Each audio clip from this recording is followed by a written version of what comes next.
Друзья, всех приветствую, всем здравия. Решил выложить ролик, который увидел на канале Виктора Егорова. Выкладываю чисто фрагмент, где сейчас содержится Александр Габышев, так как много вопросов было, где он содержится, что за место и так далее.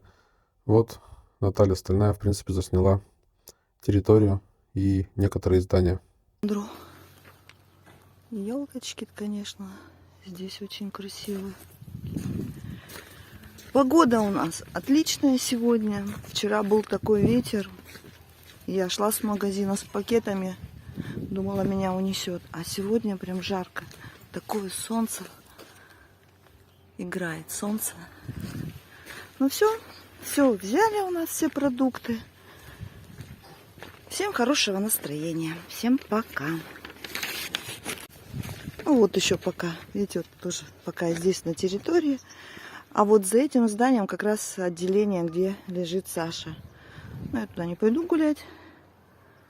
Вот такая вот территория. Это уже идет пропускной, не приемник, где пропускают.